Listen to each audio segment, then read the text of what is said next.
evening, ladies and gentlemen. Welcome to News Talk with yours truly, Chris Anu, coming to you from the great state of Texas, Houston, Texas. Thank you for tuning in.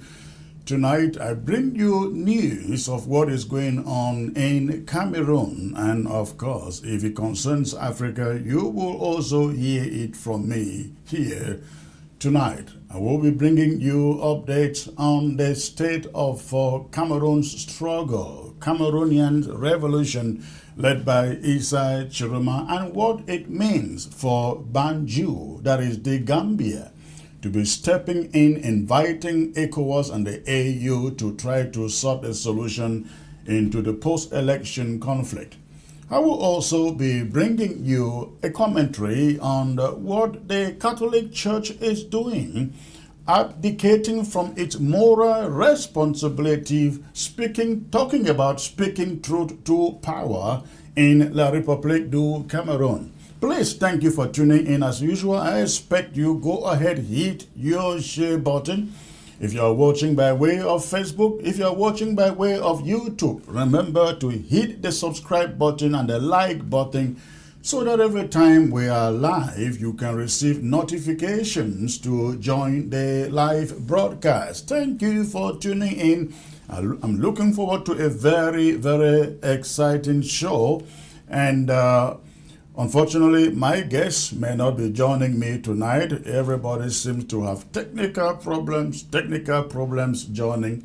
Whatever the case, I am capable of keeping you spellbound on your screen for the next 1.5 hours. So please do not touch your remote. I'm going to be right back. Stay put, please.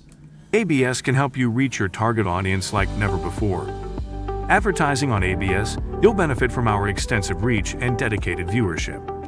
We offer special advertising packages during primetime slots and popular shows.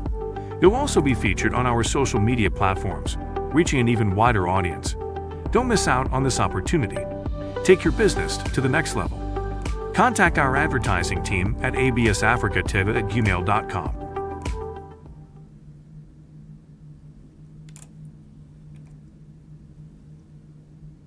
ABS can help you reach your target audience like never before.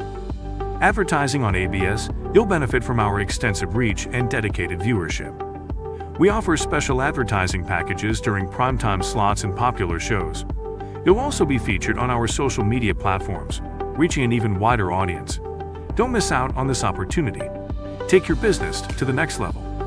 Contact our advertising team at absafricativ@gmail.com.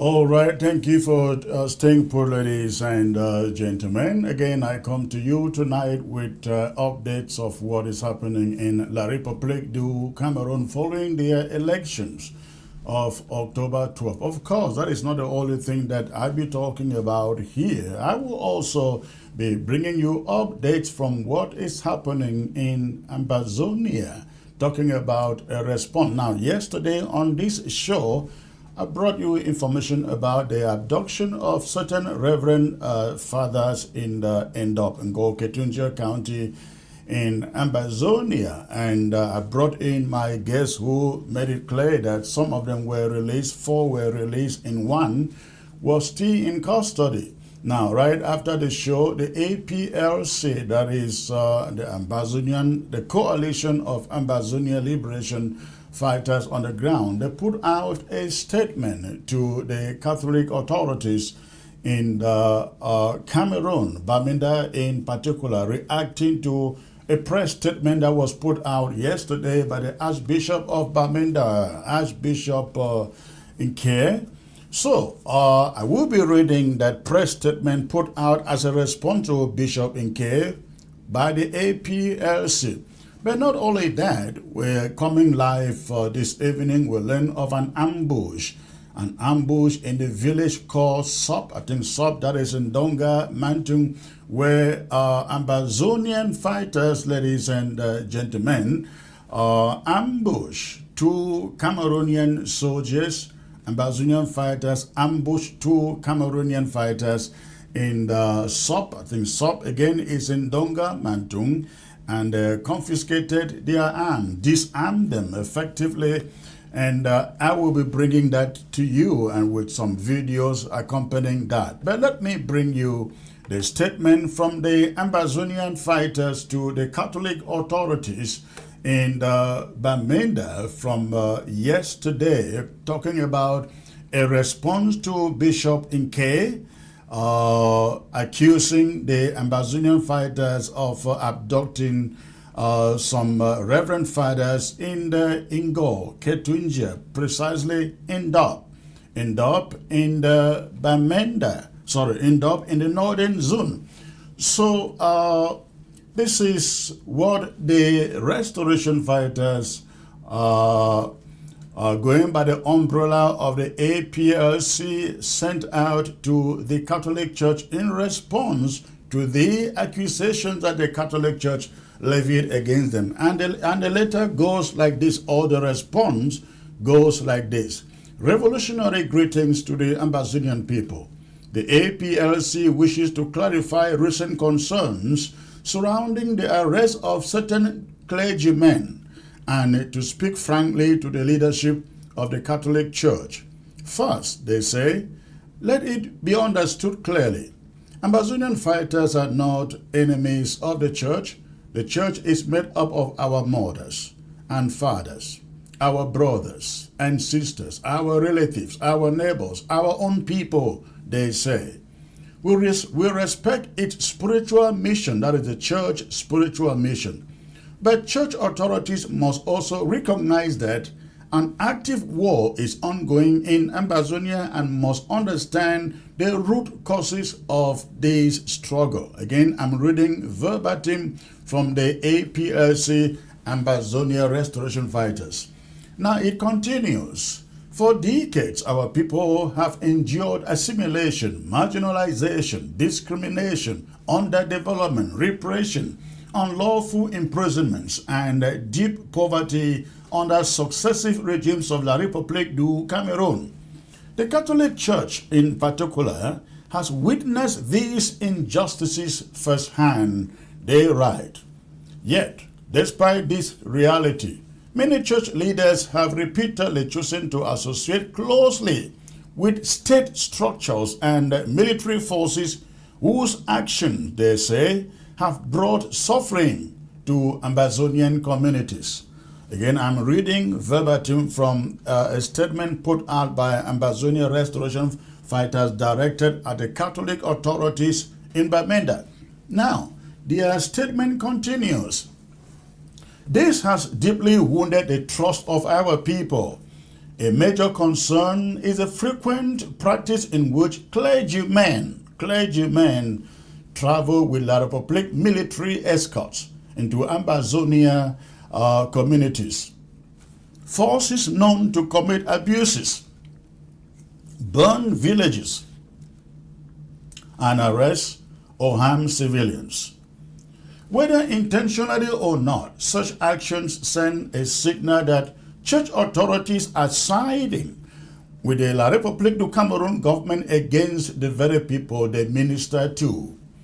We urge the Church, the Catholic Church, to reflect on the message this partnership transmits. The arrest of the 6 Reverend Fathers followed actions we consider to be serious breaches of neutrality, the fighters write. 5, they say, were released out of goodwill. The remaining priests will also be released once internal procedures are completed. Our goal, they say, is not to target the church, but to protect our people during a time of war. We remind all church institutions that they can freely carry out their spiritual, humanitarian, and social missions without aligning themselves with any armed forces.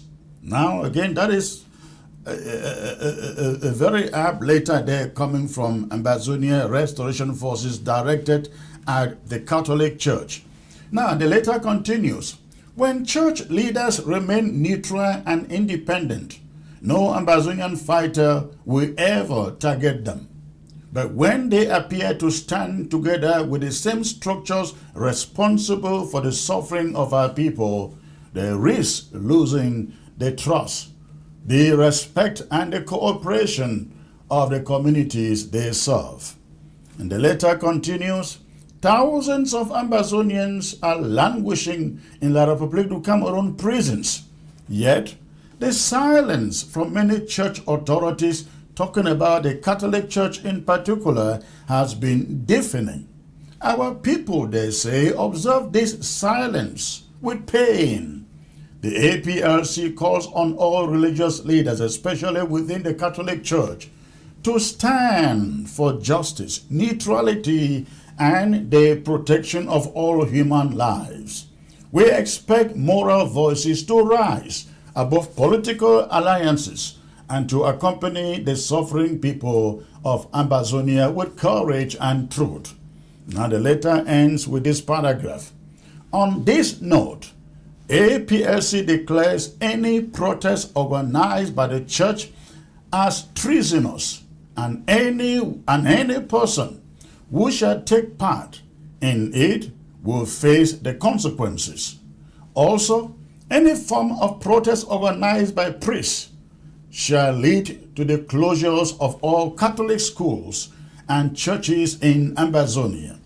If the church cannot speak the truth to La République du Cameroon government and the international community, they should at least avoid bringing La République du Cameroon military into Ambazonia. Again, and that is the end of that communication from the APRC. I think that is a very strongly worded and a well-articulated statement coming from the APRC, and everything they have said makes a lot of sense.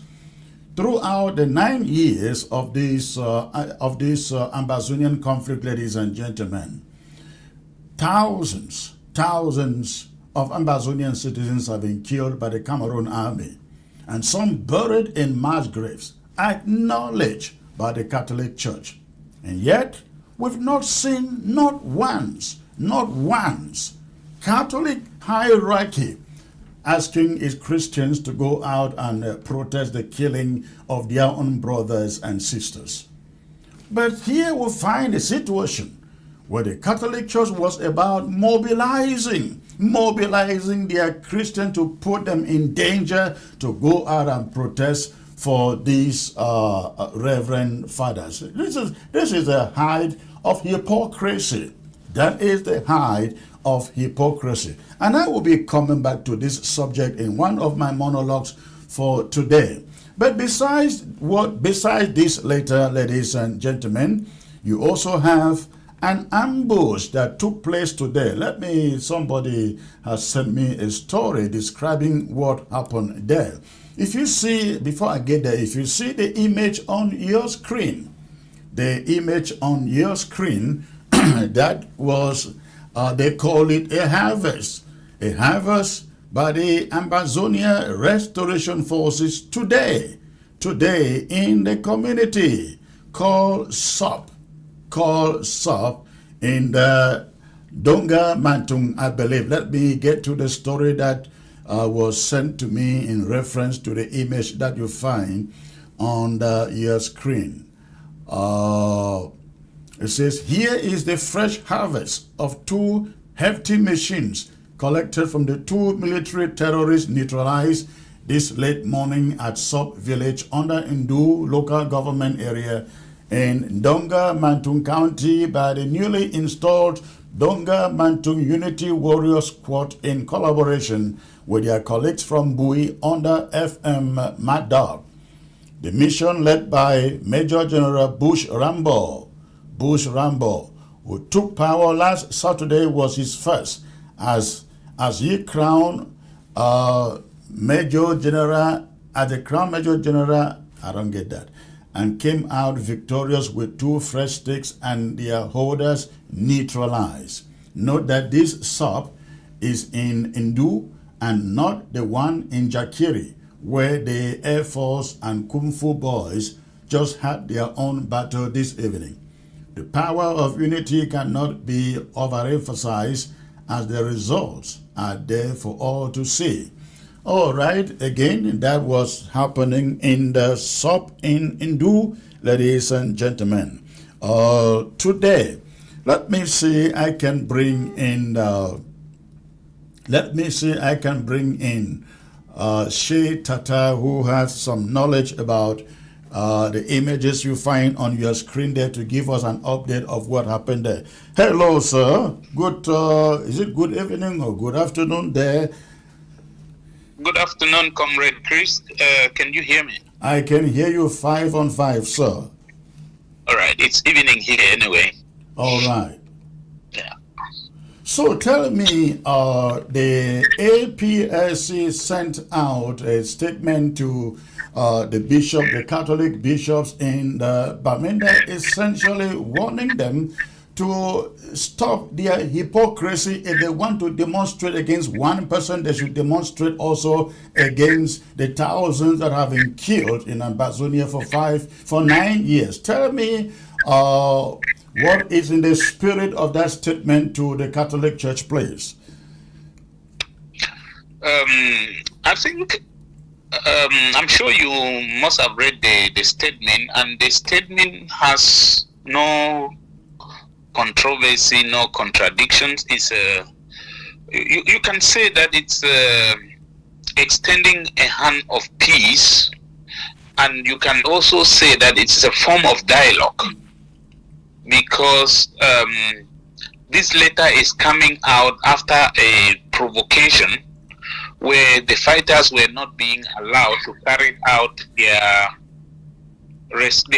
investigations, and to understand why the church that is supposed to be the mouthpiece of the people, the church that is supposed to be the voice of the voiceless, that some leaders, and not this that they are quoting about some leaders, they keep emphasizing on that. They are not accusing the whole Catholic Church, but they know that some leaders in that Catholic Church have been playing to the gallery. And that is what they do not understand, that the church will write a letter, even the letter that they wrote threatening them, but will write to the Cameroon government asking them for dialogue and negotiations, and yet the fighters cannot understand why you will want someone to negotiate and dialogue, yet you cannot also dialogue. I think they say you teach by examples, because this would have been an opportunity for the church also to understand the position of these fighters, to talk to them than to threaten them. So for me, I think that the fighters once more have demonstrated a form of maturity, and they have at the same time called for caution. I don't know if I would call it an appeal, because it sounds also as a warning but not a threat to the civilians or to the Christians who will want to go out there to demonstrate on something which the fighters think that they are doing for the good of everyone. They want the church to be there because the church plays a very major role, especially in the spiritual lives of the people. The church should be there to speak truth, to be able to stand for justice, like some priests and pastors and bishops have been doing.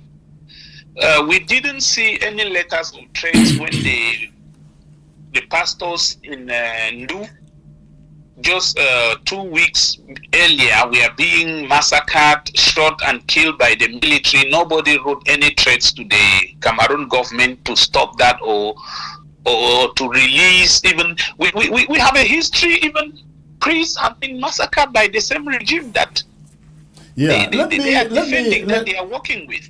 And when the crisis started, we remember the issue of, I think, the Kenyan priest. We know what happened in Kembong village. Yeah. And we didn't see the church attacking the regime and the military for all these atrocities which they committed. But like I said, each time there is anything that is done by the restoration forces or Ambazonians, the church is quick to condemn. And that is why the fighters do not understand the position of the church anymore. If they are actually working as shepherds or to the sheep, or they have decided to work as or to work for the oppressor, or are the oppressors now themselves. Because anyone who refuses to stand against oppression is worse than the oppressor. Right.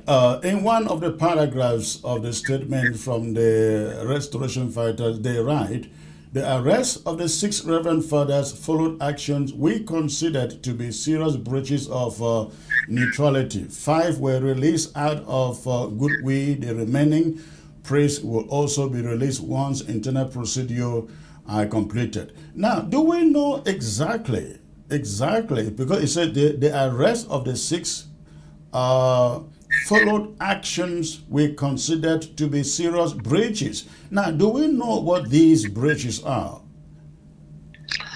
It's been very clear. I think I was on your show yesterday, and I spoke about the behavior of the church, or even some cultural groups and some dignitaries who feel that they can use the military anywhere, and by so doing sometimes they infiltrate our village and expose certain things and certain locations that give the military the right to invade them later and probably kill our civilians and our restoration fighters. So it is no longer news. We saw the nuncio in Bamenda that was ferried from Bafusam with should I call it a consignment of B? Yeah. Who were also so happy to stand close to a holy person, holy in quotes, and at the same time, there will be the same people who will leave the nuncio and get into the villages, get into our schools like in Bamili and start raping our girls, shooting our people, and causing all forms of atrocities. So this the breaches that these warriors are talking about are the fact that the church is very free to carry out its activities in Ambazonia, hitch-free. They do not need the military to accompany them. There would have been, I don't know if that has been cancelled, there would have been the launching of, I think, a Catholic university in Ngogetunja, which the Apostolic Nuncio was supposed to be part of, and they didn't see any need why the military should be there, because each time the military comes, it also stops, because don't forget that these fighters, as they mentioned in the letters, those who go to the church are their mothers, their fathers, their sisters, their relatives, and they themselves, some of them are also Christians, and they too will like to participate in some of these activities. And when you bring the military there, it is very difficult for them to come there, because then there will be gunshots and they will be accused of attacks. And I remember also the same thing took place in Bui when the Fononso was to come to the palace, and then when he came to the palace, military men came and surrounded the whole area, and the warriors were like, okay, is our phone now becoming the phone of the military or what? Because they themselves would like to go down and take their blessings from their father. Yeah. And that they will want the palace to be free from the military. And simply this is just what they wanted. And when they saw priests with military, they wanted to interrogate them to find out their mission, if they are going against the rules, or if they want the whole of Ambazonia to be militarized. So for them, this is a breach. And that is why they left the 5 priests after they had spoken with them, communicated with them, and then they had one that they had other things that they still wanted to find out, but just to realize that a communique was already coming out, sending warnings and threats to them, which they couldn't shoulder. They had already assured that they will release him, and of course they will, but that will not be at the threats of the Archbishop. All right. Let's get to this catch by the restoration fighters in SOP. I guess this is SOP in the Donga Mantum. Tell us what happened today. Yeah, today would have been we would have confused the name if SOP. It was a coincidence today that we have a SOP in Bui County, which is under Drakwa LGA in Jakiri, and then we also have one in Donga Mantum, which is under Ndu LGA. So, and I don't know if we should call it divine providence, but incidentally, there were two battles today. Late this morning, something that I forgot yesterday during your show, which you mentioned, and then in the course of explaining, I forgot, is that the Ndonga Mantum forces have been fighting in groups, but they had not had that official leadership for their unity. Okay. And last Sunday, all other counties were supposed, last Saturday, sorry, they were supposed to meet in Ndonga Mantum to install that leadership. Due to security reasons and the distance, only Ndonga Bui and Ndonga Mantum were successfully arrived at the venue. Okay. Now, the new leadership was installed for the Ndonga Mantum Unity Warriors, and just 3 days after, they had a battle today at this village called SOP. SOP is also on the road for people who want to know. It's an area to Ngabu and Tumbo and area for people who know much about Ngabu. So it's around that area. So today they were lucky to be on their first mission, and this mission saw them neutralizing 2 military men who had mounted their post on the road, and we are collecting money from, because it's also the road that the main road that takes people to Nigeria. So drivers have been going through a lot on that road, and this was their first mission. I didn't want to send the footages of how the action will, which I will share with you later so that you can see it. I have seen it. I have seen it. It is not good for television. Thank you so much. But I have seen. Now tell me, what do you do? I have seen something out here. Unity warriors, or I mean from any part of the southern Cameroons, they go out, they carry out actions like this. And there is somebody busy in the diaspora claiming that they did it. I see this, you see stamps or shields of so-called Asa that doesn't exist, claiming such actions done by legitimate groups like the Unity Warriors. What are they thinking about it?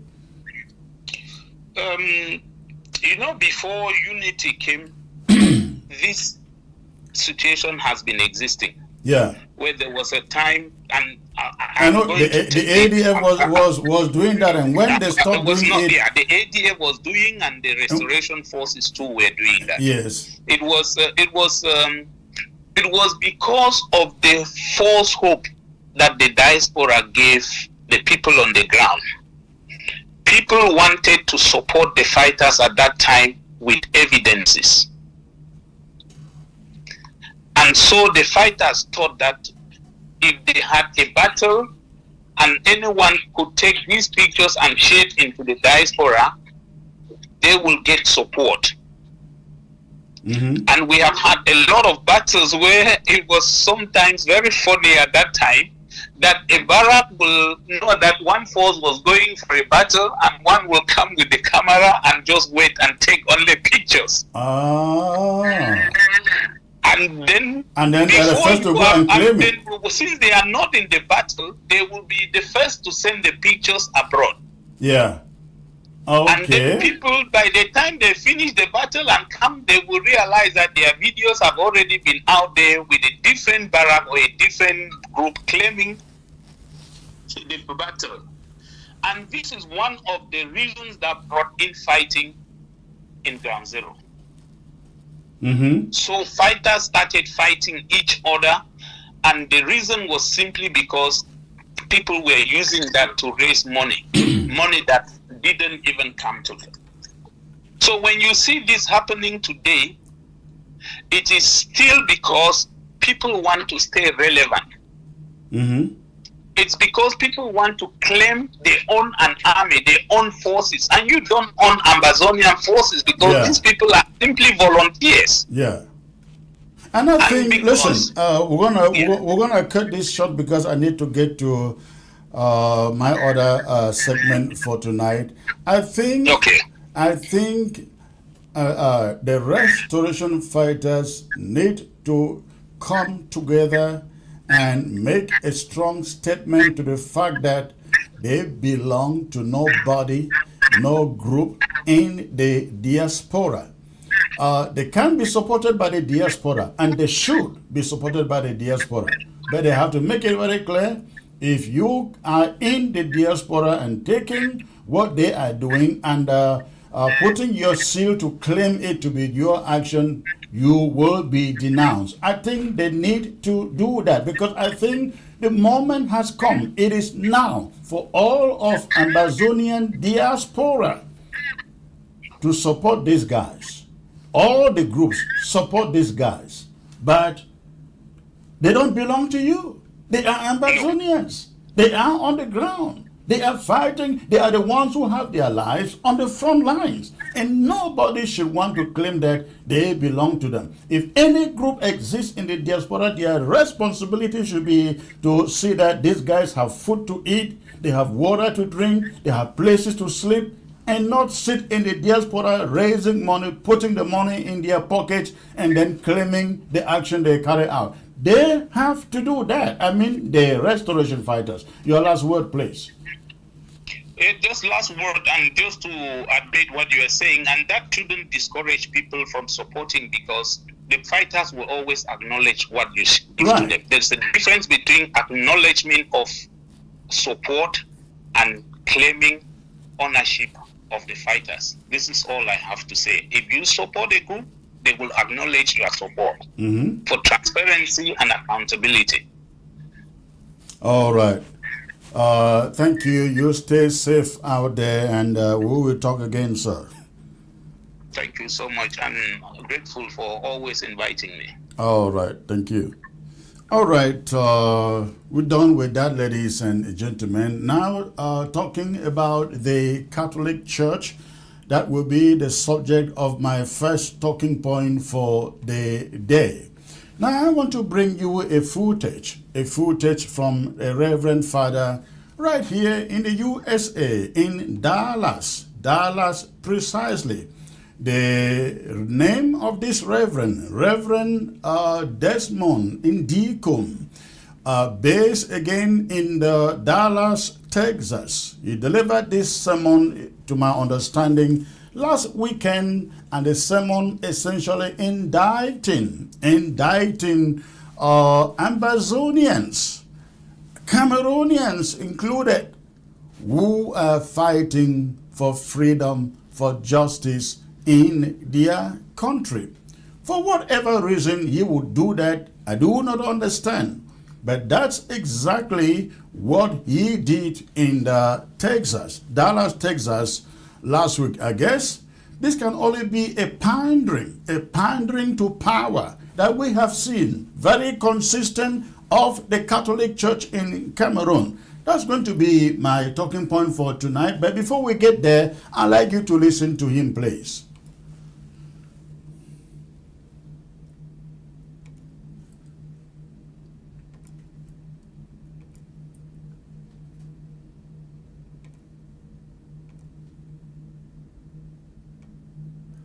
Oh, I'm sorry, the audio is not there. Let's see.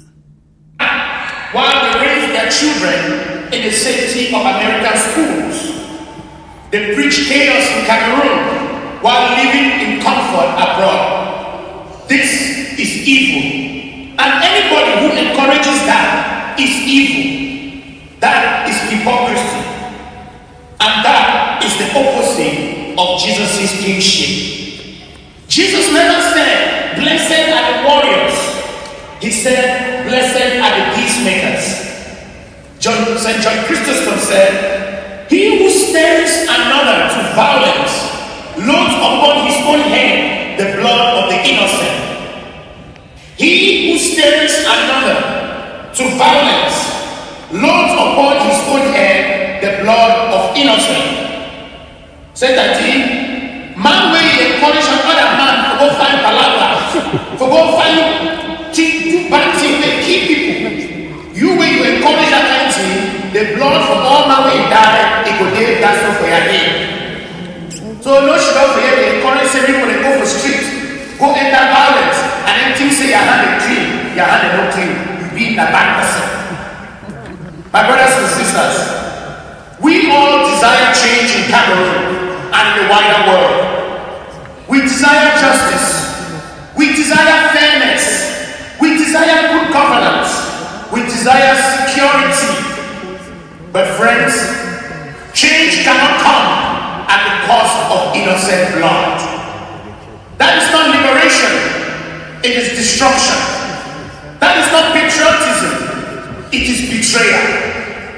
And God will judge harshly those who turn the pain of a nation into an opportunity for influence, for fame, and for political gain.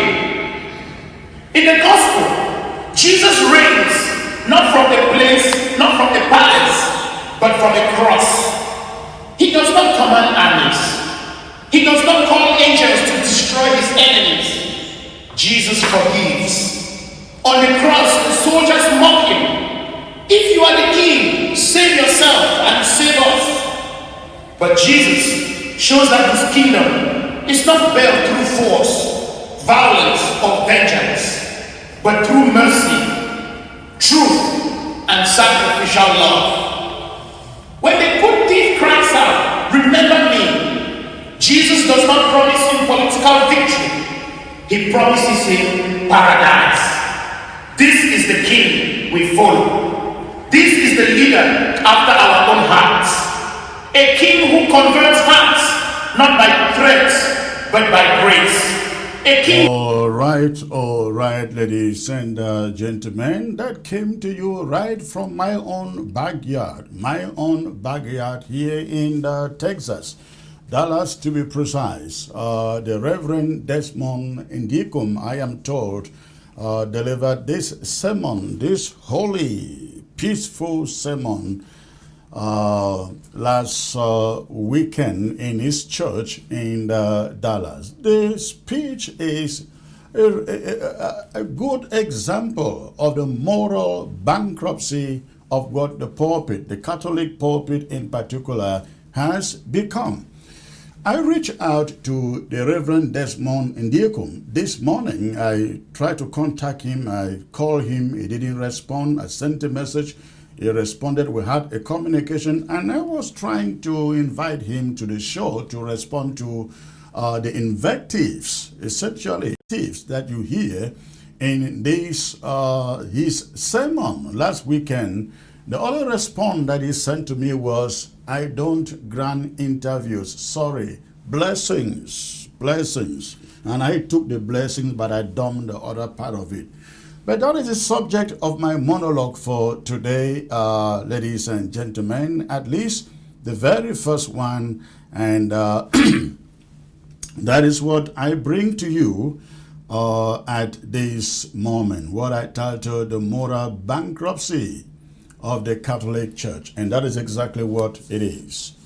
There are moments in history when institutions that claim to stand on moral ground are forced to choose between truth and conscience, to choose between justice and political favor, between defending the oppressed and comforting the oppressor.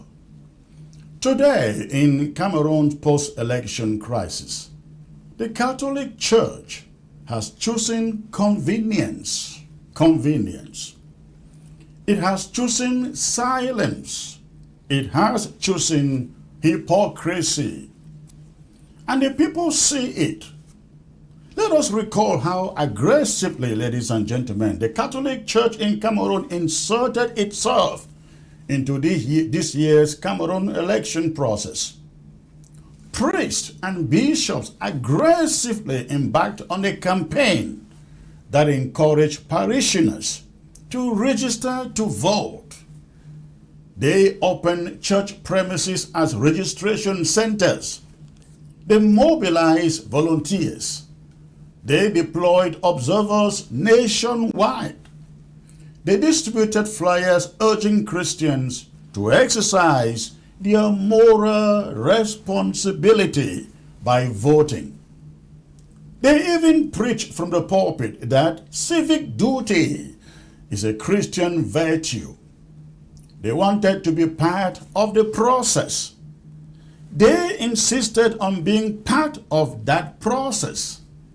They used the authority of the church to push people into that process. They believe, I don't know whether rightly or wrongly, that change was in the making. Fine.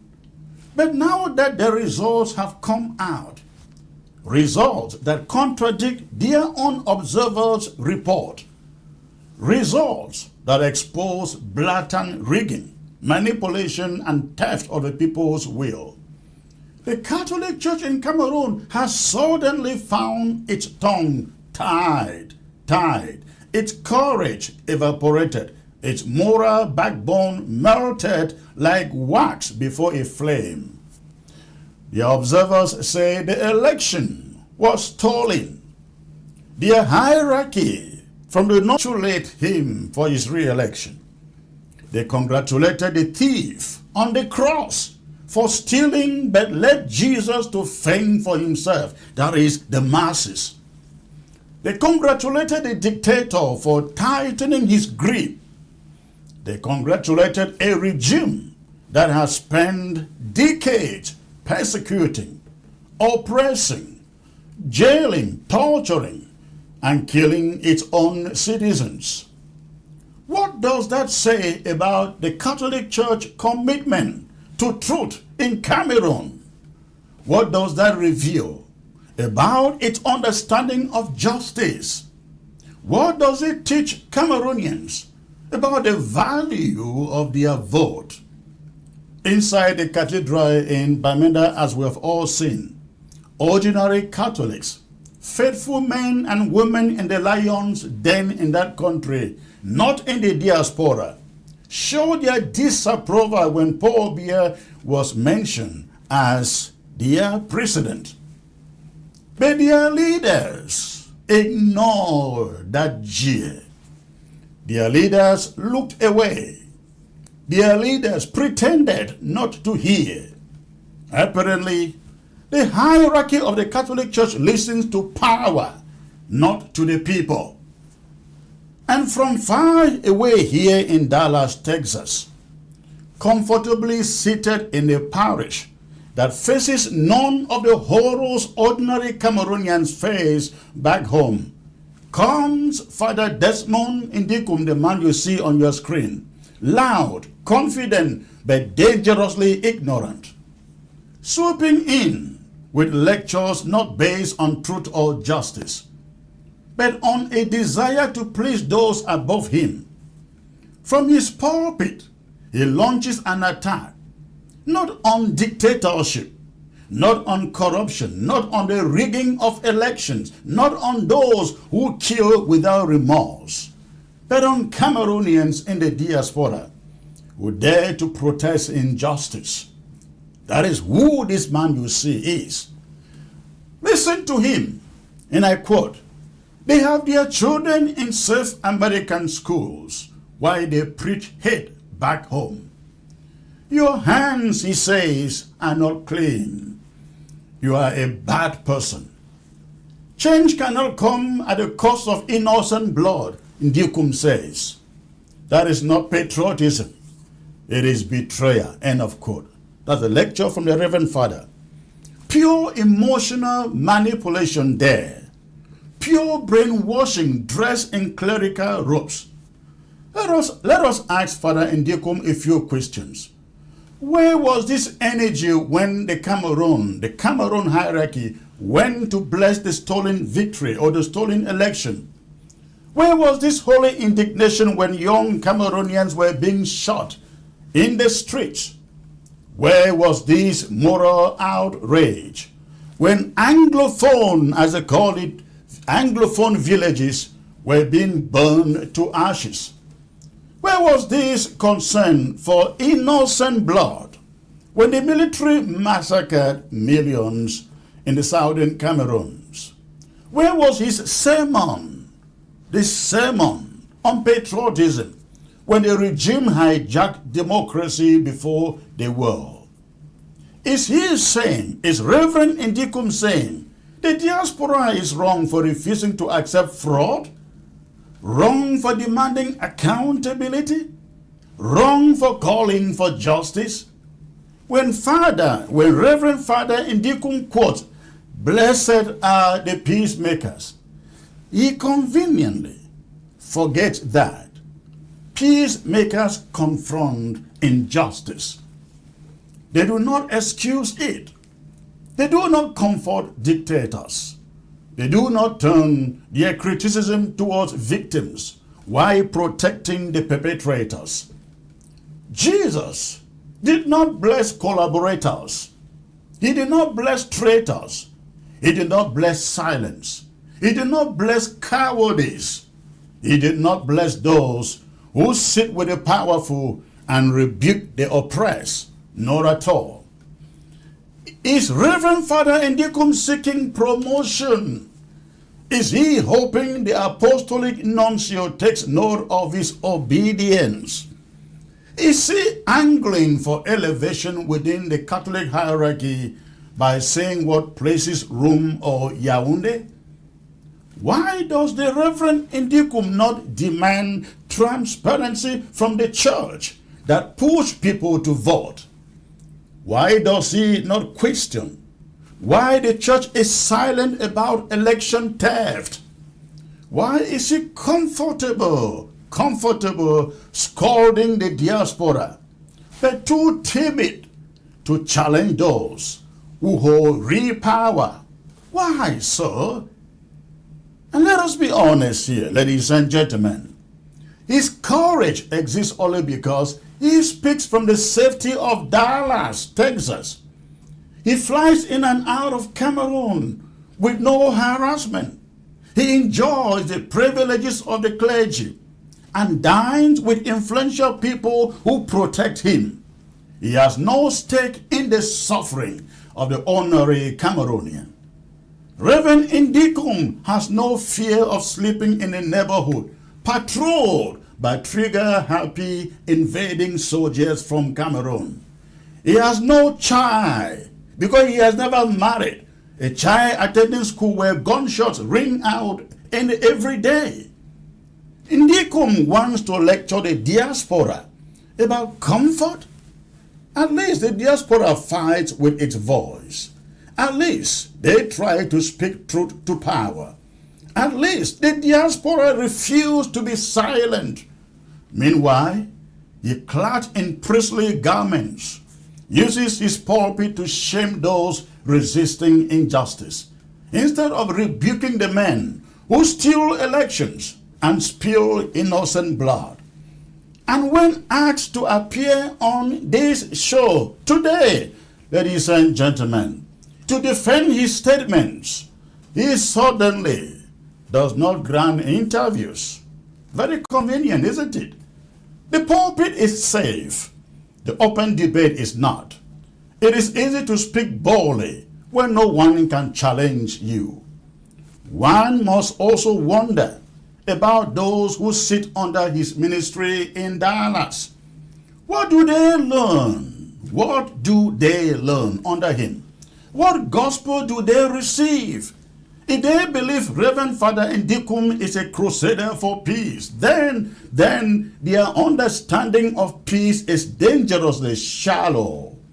Peace is not the absence of noise. It is the presence of justice. Any peace built on silence, fear, and oppression is not peace, it is surrender. This is why Catholics across Cameroon must begin to stand up. Enough of silent bishops, enough of politically convenient homilies, enough of clergy who preach comfort instead of truth, enough of leaders who call themselves shepherds but bow before wolves. I mean wolves in La République du Cameroon. If the Catholic Church in Cameroon insisted that people vote, then it is incumbent upon it, ladies and gentlemen. They owe it to those people honesty when their votes are stolen. If the church deployed observers throughout the polling stations, then the church owes the nation a public declaration about what those observers saw. If the church cares about peace, then the church must first demand justice, because justice is the foundation of peace. The hypocrisy must end. The silence must also end. Cameroonians must stop giving blind reverence to religious leaders who choose political favor over moral obligation. Christians must demand accountability from their clergy. Parishioners must tell their priests that neutrality in the face of injustice is complicity. Reverend Father Indikum and others like him should be ashamed even by their congregants, ashamed for failing the people, ashamed for hiding behind scripture while refusing to confront tyranny, ashamed for using the gospel and the pulpit as a shield for cowardice. History will judge the church, not for the hymns they sing, not for the rosaries prayed, not for the sacraments performed, but for whether it stood with truth when truth mattered the most. And right now, truth is crying out loud in Cameroon. Who will hear it? Certainly not Reverend Father Ndikum and the priests in Cameroon. Certainly not the bishops congratulating dictatorship. And certainly not the hierarchy that push voters to the polls and then abandon them. But the people hear, Cameroonians hear, the diaspora too hears, and the world is beginning to hear too. The hypocrisy of the church does not silence the truth. It only exposes its own moral bankruptcy. And that is my monologue on this subject, ladies and gentlemen. I will take a brief break out, and then I will come back and take you to the next subject of this, the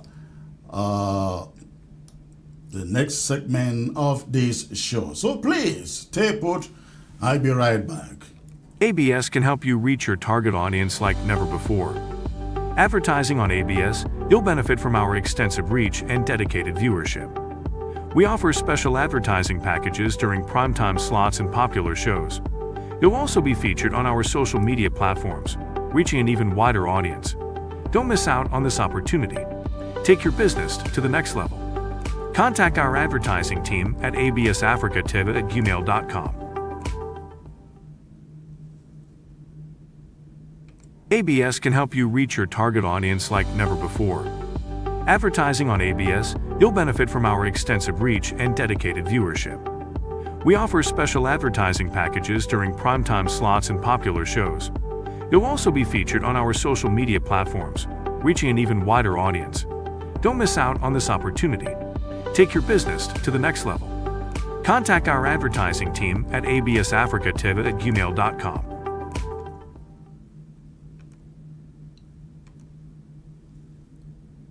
ABS can help you reach your target audience like never before. Advertising on ABS, you'll benefit from our extensive reach and dedicated viewership. We offer special advertising packages during primetime slots and popular shows. You'll also be featured on our social media platforms, reaching an even wider audience. Don't miss out on this opportunity. Take your business to the next level. Contact our advertising team at absafricatv@gmail.com.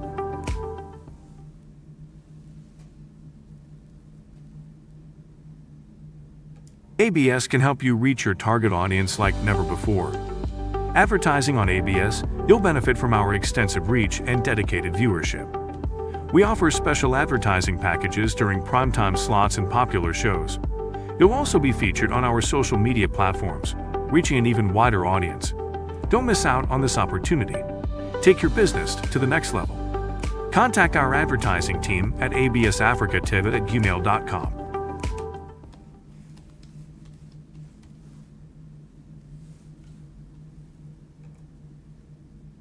ABS can help you reach your target audience like never before. Advertising on ABS, you'll benefit from our extensive reach and dedicated viewership.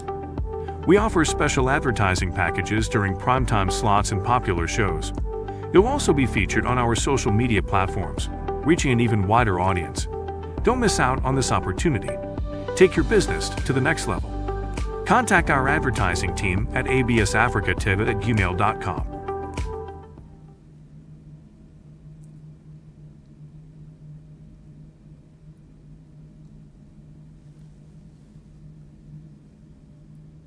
ABS can help you reach your target audience like never before. Advertising on ABS, you'll benefit from our extensive reach and dedicated viewership. We offer special advertising packages during primetime slots and popular shows.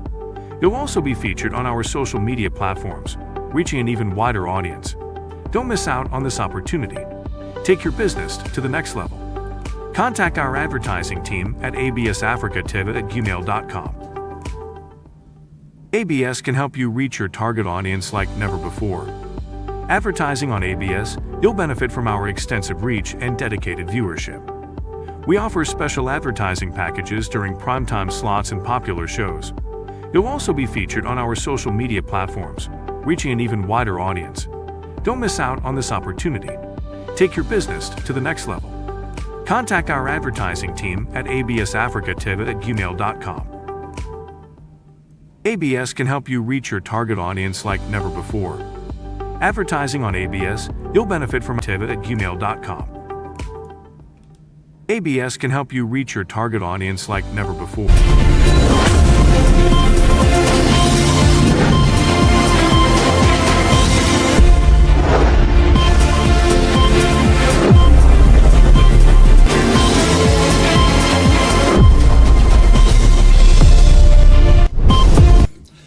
All right, ladies and gentlemen, thanks for staying put.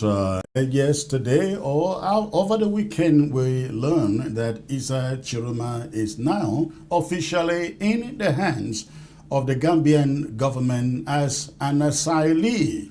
Now, I have lived that life before. I have lived the life of an asylee before, or call it a refugee.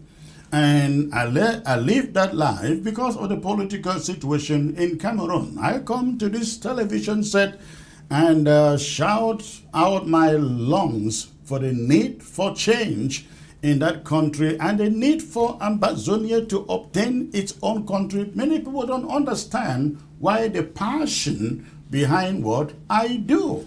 I do it because I have lived the life of a refugee, of an asylee. I lived in Nigeria for 5 years. I'm talking of the time when there was nothing like protest against the regime in Cameroon. Some of us were courageous enough to ride against that regime. We did everything, talk to people, reporters, journalists like Charlie Ndicha, Bo Herbert, and many out there who had the courage to stand up against that regime. In 1992, after the presidential elections, SDF and the CPDMI published a book titled Criminal at the Presidency, referring to Paul Biya as a criminal because so many people were killed, so many property burned and destroyed just to give Paul Biya the victory as he has done now. So, right after that, they issued a warrant of arrest for me. I share that story with you because I don't have a guest here at the moment. Technically, they are unable to join. Oh, I think Sama Thomas is trying to join. Let's hope he does. But let me share that story briefly with you. 1992, after the presidential elections, I investigated those who were killed, property burned and destroyed, especially in Bamenda, Kumba, Victoria, and Douala, which was the stronghold of the SDF. And I published the book. Once the book is published, distributed, is out in the market, and the regime issued a warrant of arrest for me and a warrant for the confiscation of those books. And so this afternoon, I don't know whether it was afternoon or evening, I drove up to Victoria from Bamenda to collect sales, money for the sales of the book. And I am approaching this bookshop at Half Mile, Victoria. And I am still a distance away. If those of you who live in Victoria or who have been to Victoria will know, I don't know whether that motor park is still around Half Mile or was it Mile 1. There used to be a motor park there where you come from Kumba, from Bamenda, from Douala. That was where the park used to be. And so I come up from Bamenda and alighted from the car, from the park, and I am walking towards this bookshop in Victoria. And I can see the bookshop far away, right ahead of me. I see a police boss. Those they are here's bosses. One of them standing in front of that bookshop, and people are gathered there.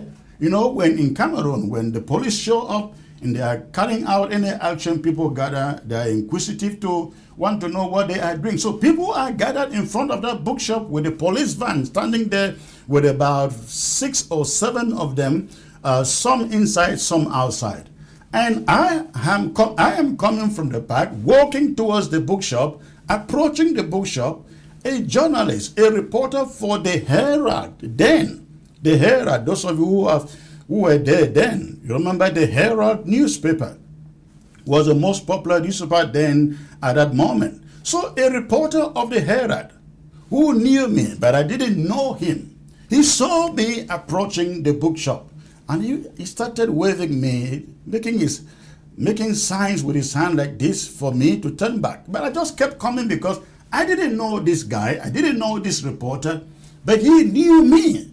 He knew that the police were there hunting for me. So he started making his hand like this, trying to signal me to turn back. I just didn't understand what he was trying to do because I didn't know him. So right there in front of very close to the entry into the bookshop where I could see inside, I saw the policemen, about 4 of them with a ladder inside the bookshop, coming down the ladder with a bundle of my books in their hands. It was then I realized suddenly, these guys came for me. They are looking for me. That is why the guy was making his hand like this for me. So I immediately make a turnaround and disappeared from that place. And the good thing is the people, the police guys, didn't know me, because I believe if they knew my face, they would have picked me right there. But I turned back, vanished, came back 2 hours after into the bookshop, met the bookshop guy, and he told me they came with a warrant. They showed me a warrant to confiscate the books and a warrant to have me arrested. And so it was. I turned back to Bamenda. In those days, when the regime once is set out to arrest you, pick you up, they mount barricades on the road as usual, and at every checkpoint, they take your ID card, they look at it. If you are the victim they are looking for, they pick you from there. So that night, I turned around back to Bamenda the same night. And I got to Bamenda and I spoke to Albert Mokong. And Albert Mokong and others, my other colleagues, they said, you better leave before they lay hands on you. If they lay hands on you, you are not sure of coming out of prison. And even if you come out of prison, you may not come back able to see. Now, I could take it from Albert Mokong, knowing that he has been there. Remember his book, Prisoner Without a Crime. That was Albert Mokon. So I took the advice from him and met with Barrister Bob Guy, who was here the other day. Barrister Bob Guy was running a human rights organization then in Bamenda. He issued an attestation for me to escape to Nigeria. So I escaped to Nigeria, stayed in Nigeria 5 solid years as a refugee, registered by the Nigerian Refugee Commission and the United Nations Refugee Agency in Nigeria.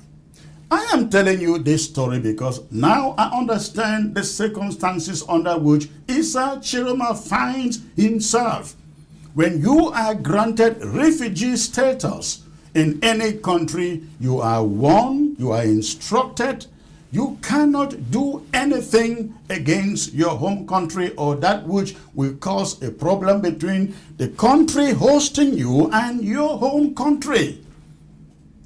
They tell you to remain quiet. They tell you you cannot say anything that complicates relations between Nigeria, or in this case Banjul, and Cameroon. So you have to remain silent. So ladies and gentlemen, but then the question is, when the Gambia says they are talking with regional powers, talking about ECOWAS and the AU and probably, what is that organization in the Central African region? Is this CEMAC?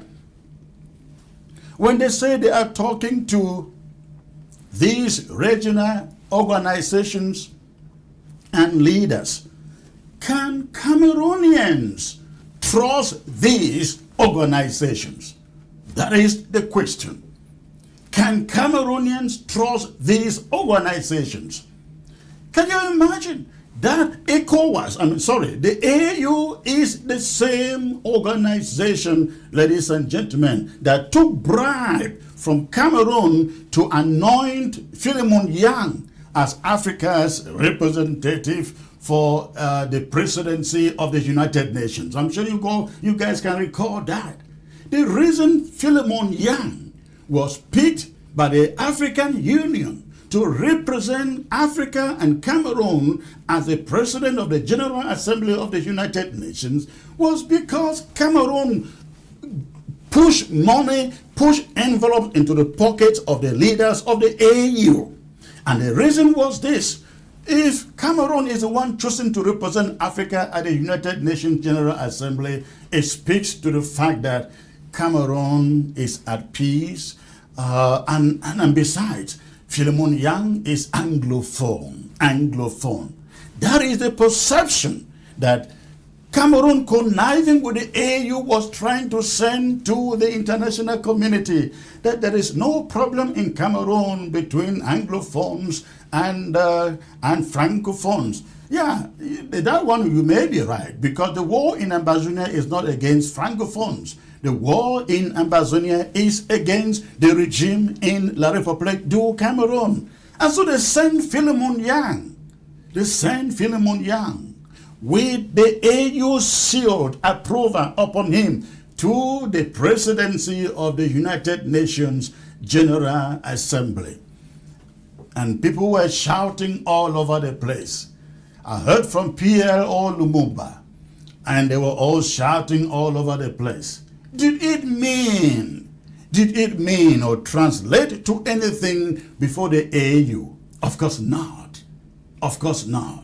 Nigeria abducted Ambazonian citizens in 2017, or was it 18, in Abuja, and secretly and illegally shipped them to Cameroon into the waiting hands of a dictator who put them to a military tribunal and then sentenced them to life imprisonments.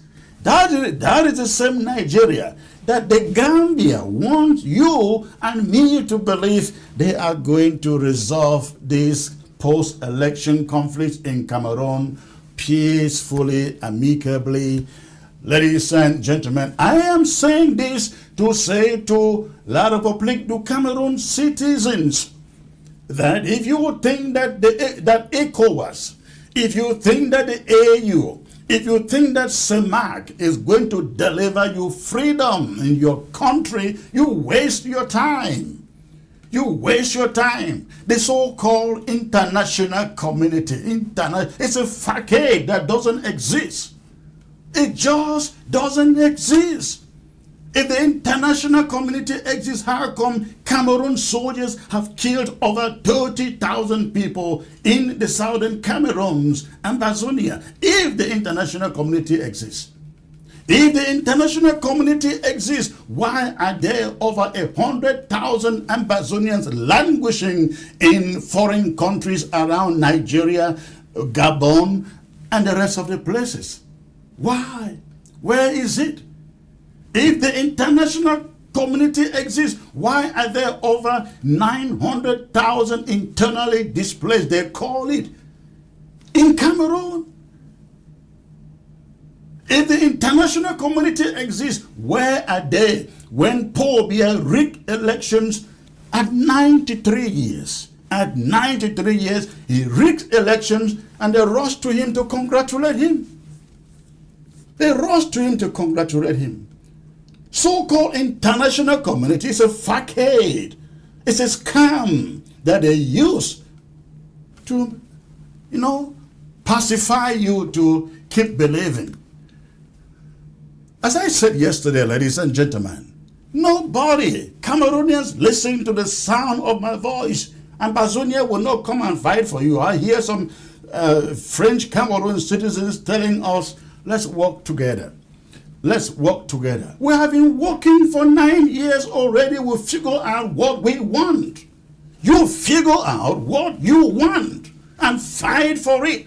Nobody will give you freedom. You have to give yourself freedom. Your children, your families, your towns and your cities have to sacrifice for that freedom as Ambazonians have for the past 9 years. I'm sorry. I think my emotions took me there. Let me take you to my next commentary, ladies and gentlemen, for the day.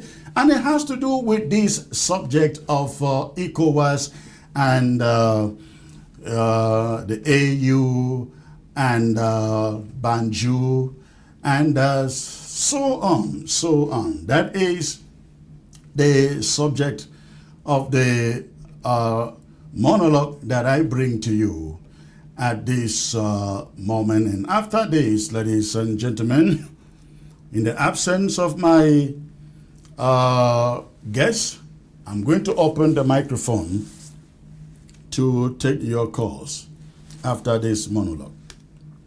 All right. Today's monologue is particularly directed to citizens of La République du Cameroon.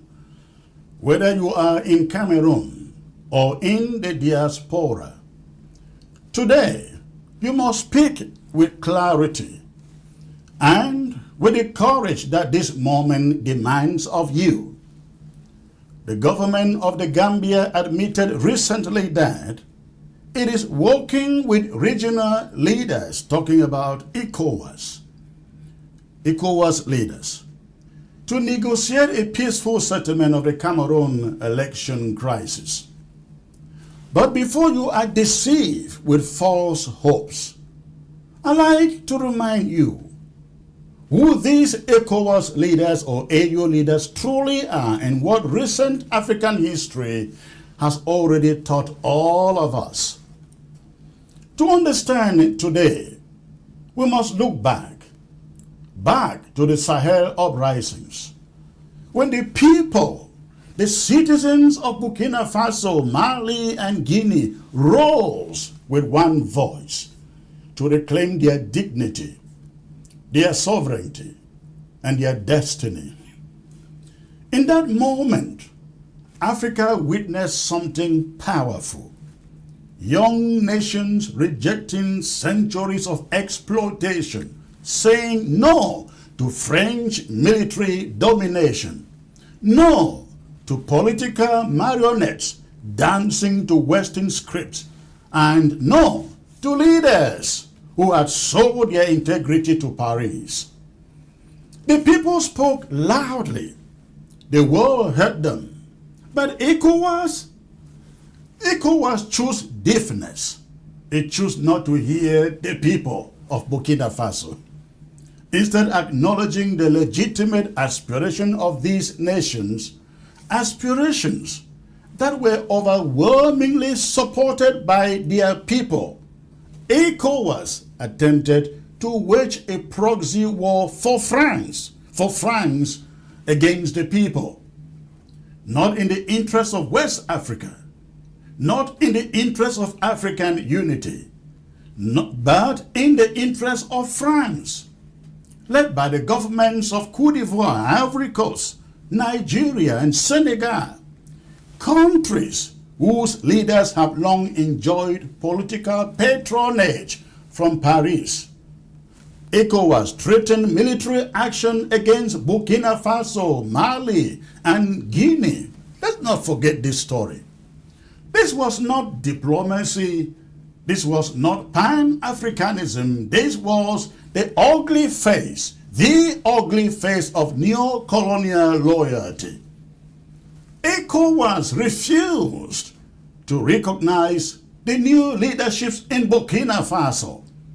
They refused to recognize the new leaderships in Mali. They refused to recognize the new leaderships in Guinea. The will of the African people meant nothing, zero to them. France's displeasure meant everything to them. And so ECOWAS, instead of standing with African sovereignty, transformed itself into the enforcement arm of French geopolitical interests. That is what ECOWAS, the AU, and CEMAC, they all stand for. And now, through the Gambia, these same leaders say they want an immediate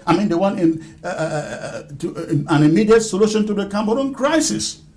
They want to negotiate it to what end? To whose satisfaction? The people of Cameroon or France? Cameroonians, do not be deceived. Don't deceive yourselves. How can those who refuse to recognize the sovereignty of the Sahel nations suddenly become champions of democracy in Central Africa? How can those who openly defended French interests suddenly defend the votes of Cameroonians? How can you believe them? How can those who themselves sit in the same club of election manipulators, political gatekeepers, and protected elites suddenly become arbiters of justice? Not possible. France is not an outsider in the Cameroon crisis. France is a central actor. France is the puppeteer that has propped up dictatorships in Yaoundé for decades. France is the sponsor of political architecture built on fraud, corruption, exploitation, and violence. To expect ECOWAS, the AU, an organization that has repeatedly bowed to French pressure to deliver justice for the people of Cameroon, is no hope at all. It is political fantasy. And because Mr. Chiroma is now in the hands of these very players, these same toothless lions who row for France but whimper before the African people, it should trouble every Cameroonian. His safety, his destiny, and his cause are now being shaped, not by Cameroonians, but by organizations that have already shown contempt for people's struggles elsewhere on the continent. Only Ghana of all these countries stands out today as the one nation with legitimacy and moral leverage. Ghana, under its history, its Pan-African legacy, and its political independence, has always been a country that listens to the people of Africa. Not perfect, but principled at least. Ghana has never hosted French military bases. Ghana has never acted as the attack dog of Western powers anywhere in Africa. Ghana has always maintained a voice that resonates with African dignity. If there is any country whose leaders can be approached with sincerity, any nation still left that can stand up to France without trembling, it is Ghana. That is the one nation Cameroonian leaders, Cameroonian activists should direct their messages to. If possible, they must seek direct engagement with Ghana's highest authorities, because the others, let us be honest, they are all compromised. The rest are compromised. They are either deep in the pockets of France or trapped in their own election rigging traditions, or drowning in political fragility so deep that they cannot speak with authority anymore. Not at all. Look at Ivory Coast, for instance. But this must not mislead us. Ghana may provide moral support, but Ghana cannot liberate Cameroon. It cannot. ECOWAS cannot liberate Cameroon. The African Union, long asleep, cannot liberate Cameroon. The fate of Cameroon rests where it has always rested, in the hands of Cameroonians. And so today I speak to the people of Cameroon directly. This is the moment to pursue liberation with a vigor that terrifies your oppressors.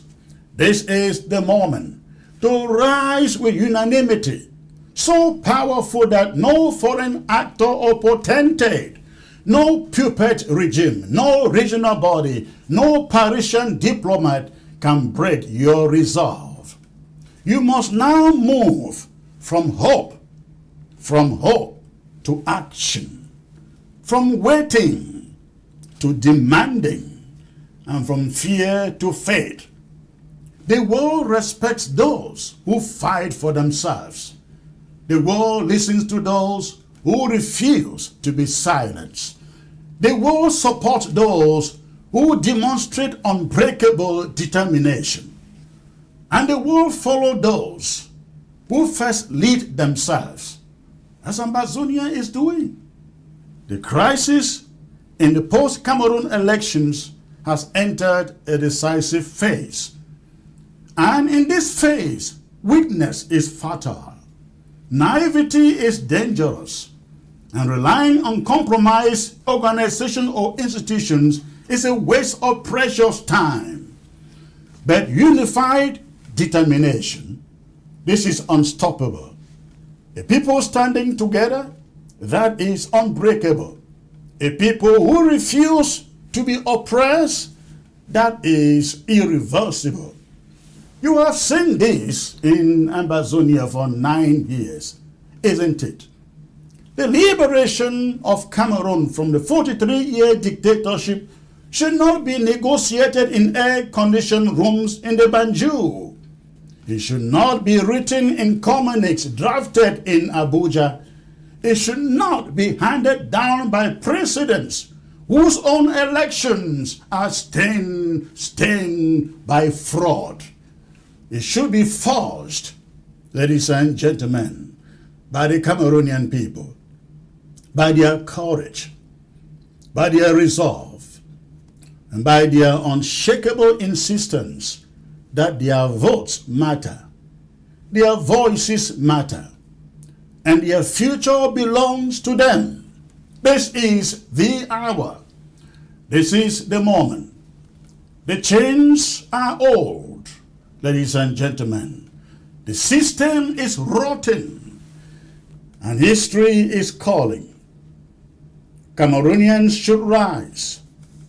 Not tomorrow, not next week, but now, and I mean now, with the vigor of a people that refuses to die, with the unanimity of a people who know that justice delayed is justice denied, and with the confidence of a generation that refuses to be ruled by fear. Cameroon's destiny should no longer be negotiable, its liberation no longer optional, its future no longer in the hands of those who betray Africa yesterday. It should be in the hands of its people. And I hope the people hear my voice. And by the people, I am referring to citizens of La République du Cameroon. I hope you heard me. I hope you heard me. I couldn't say it any better than this, ladies and gentlemen. It is time you put behind your fear and face that fear in the regime that has perpetuated itself in Yaoundé for 43 years. 43 years. Think about it. It is not enough running up and down on the streets of Paris to change a regime in Yaoundé. It is not enough running up and down on the streets in Belgium to change a regime in Yaoundé. What is enough is for you to demonstrate that you can fight. And when I mean fight, I mean actionable fight. All right, ladies and gentlemen, all my guests have technical issues and they can't join me today. I am going to open the phone lines at this moment to take your calls. But remember, before you call, make sure that the volume of your television set is turned down. Turn down the volume of your television set before you call. That way, when you pick your phone, I can hear you and take your call. Okay, the phones are ringing already. Let me get there. Hello. Hello. Hello, Mr. Chris. Good evening or good day. Good evening, sir. Where are you calling from? Yeah, I'm calling from Ground Zero, Meme County. Ground Zero, Meme County. Wonderful. What is on your mind, sir? 30 seconds.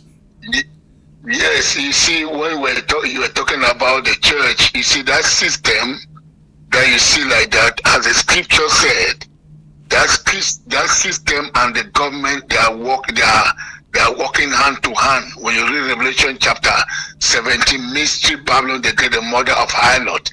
You see, that system, people can say that they belongs to Christ, but God has shown us clearly that they don't belong to Jesus Christ. So you see what they are doing.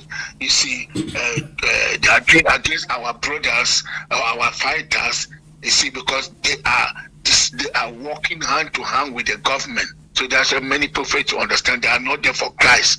So Christ made it very clear that those people don't belong to him. So they don't belong to him. They are the one that killed the apostles. Remember, in the dark ages, what Martin Luther did, right? 95% against that system. So we need to understand that that system does not belong to Christ. So thank you. God bless you. Thank you, sir. Thank you. All right. The phone line is open. Go ahead and call. And when you call, make sure the volume of your set is turned down. The number to call is right there on your screen. Hello. Hey, Comrade Chris. Greetings. Greetings, sir. Maître Nikom from the Netherlands. This is Maître Nikom. Thank you once again for coming out on the podcast. Actually, I have a few comments to make here. I will first of all start with the Issa Chiroma.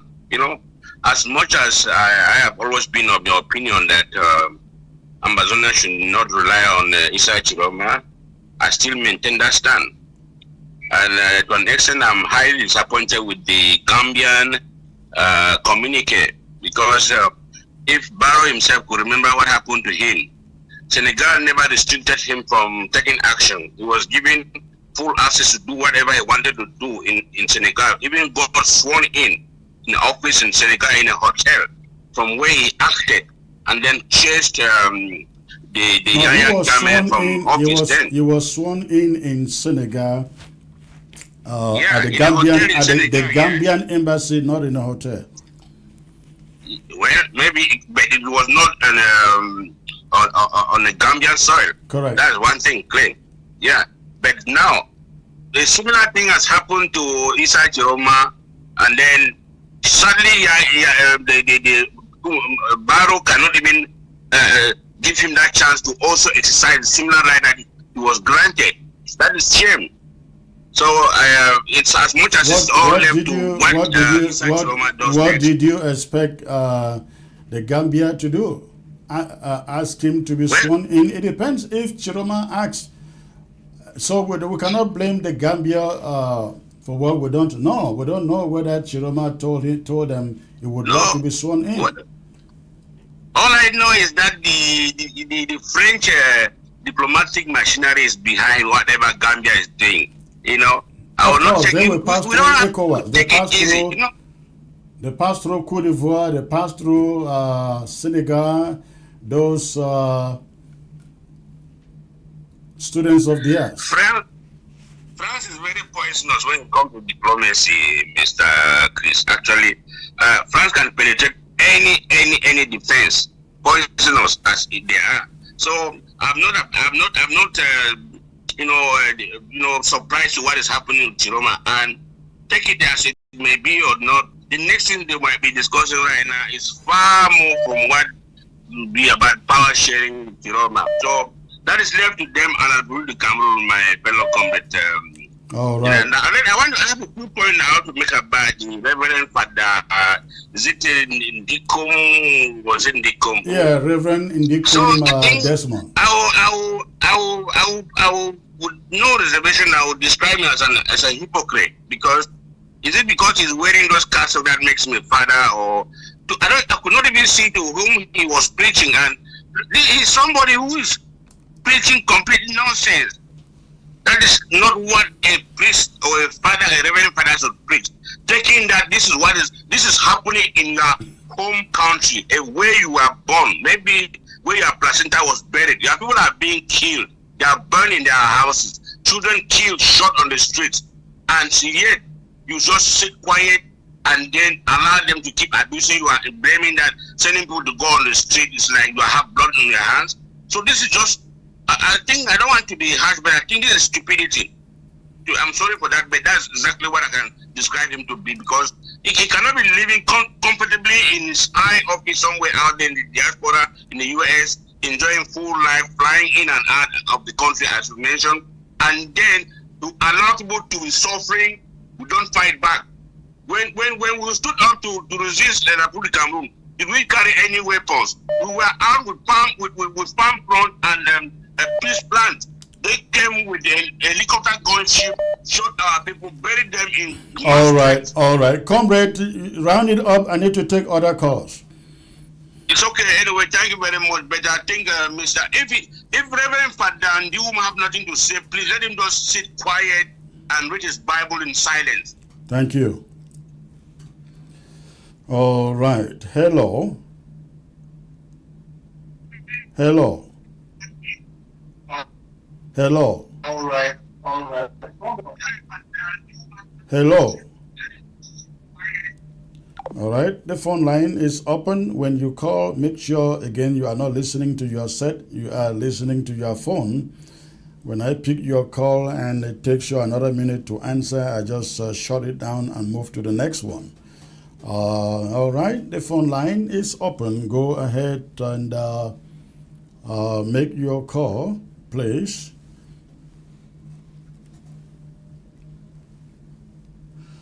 Hello. Hello. Hello, good evening, sir. I can barely hear you, sir. Your voice is very low. Good evening, sir. Good evening. Where are you calling from?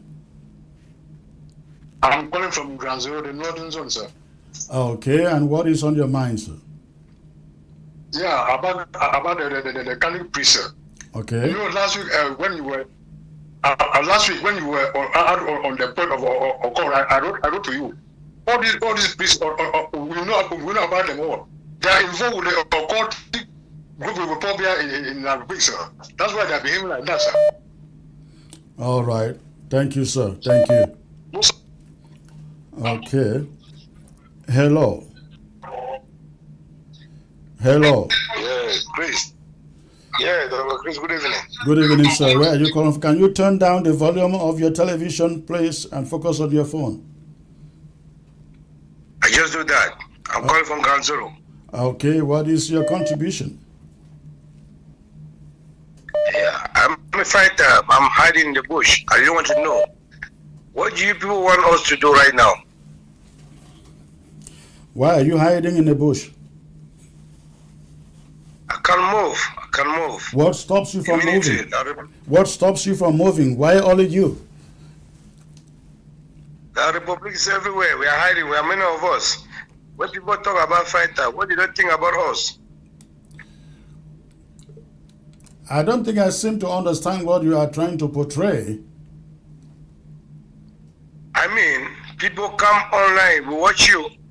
They said, we don't need to concentrate of Issa Chiruma. We need to concentrate of our fighter. What do you want us to do? We are hiding in the bush. They say nothing about us. We should do what? We should continue to remain in the bush? I don't think a fighter in the bush will come out on television and tell people that they are hiding in the bush. Thank you for the call. All right, the phone line is open. I have 5 more minutes to call this over tonight. Okay. Hello. Hello. Okay. Hello. Hello. Hello. Yeah. When you call, you have to stay by your phone. If you don't stay on your phone, the moment I pick your call and say hello once, twice, if you don't pick, I get to the next caller. Hello. Hello. All right. Hello. Good evening. Good evening, Comrade Chris. Good evening, sir. Where are you calling from? I'm calling from Bamenda. Can you turn down the volume of your TV, please, and focus on your phone? Yeah, I'm just going to do that. So, Okay. you see, this Issa Chiruma, when I learned that he traveled to the Gambia, I was very disappointed. Why? I got very disappointed. I thought he would have gone to a country that has congratulated him and rebuked Cameroon for the stolen election. Is there Like, is there any country that congratulated him? Yes, the Burkina Faso, Ibrahim Traore congratulated him and actually condemned the theft in Yaoundé, the electoral theft in Yaoundé. Okay, I didn't read And that. if he were there, he would have been safe, and he would not. His hands wouldn't have been tied. To go to Gambia, I know he thought that going to Gambia where he would maybe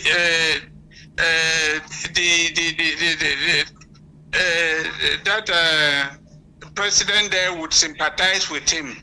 And maybe he thought that that is what he was going to get. No, I don't.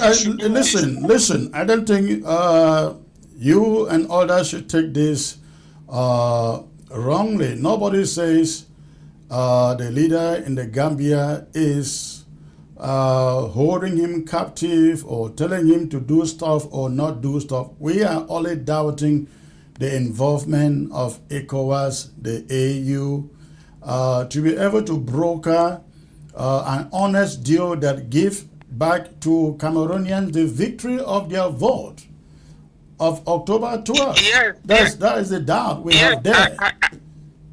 yes, I get that, but the restriction given to him that he is not supposed to say anything, do anything. That is just to be dormant.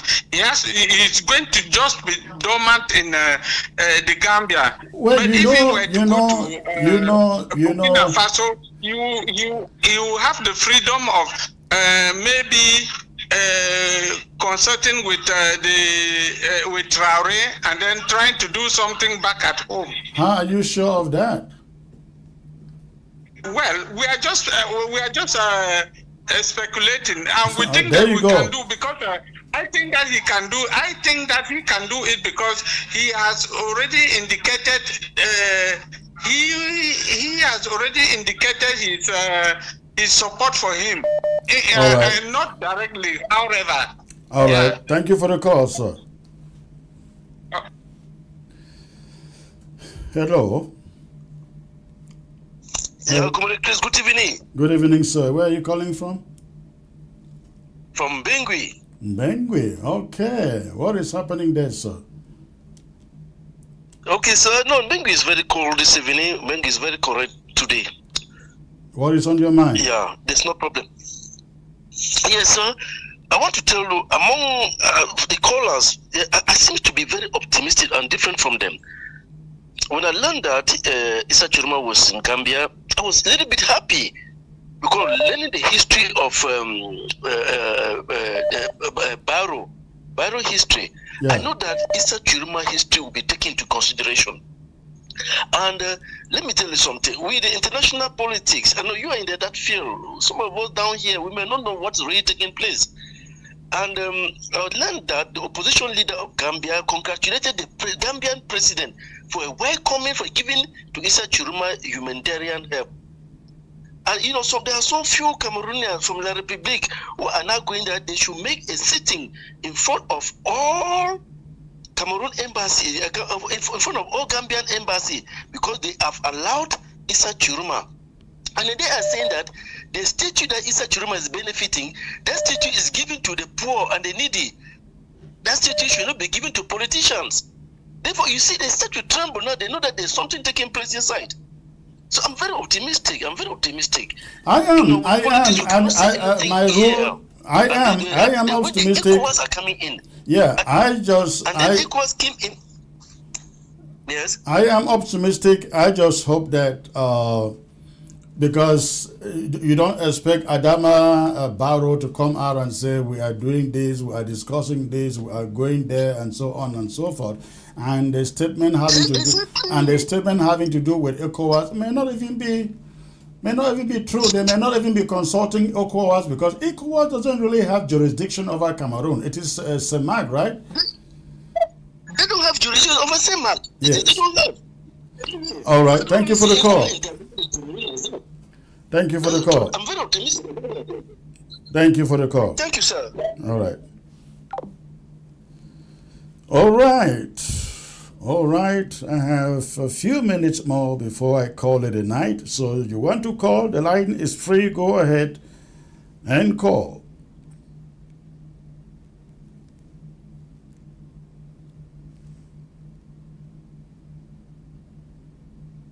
Please, we need to do this government something that they will not understand.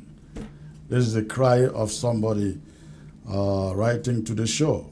Okay, sir, whatever that something may be, you need to spell it out to me. All right.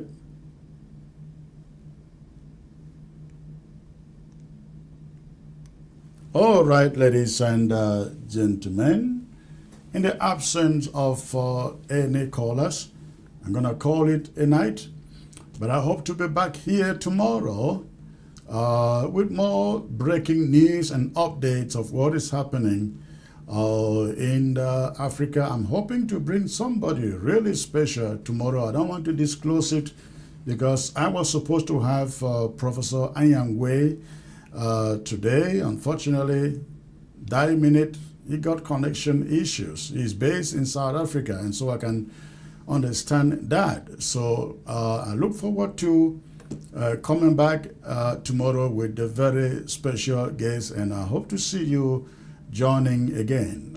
Thank you for tuning in. Good night. God bless every one of you out there.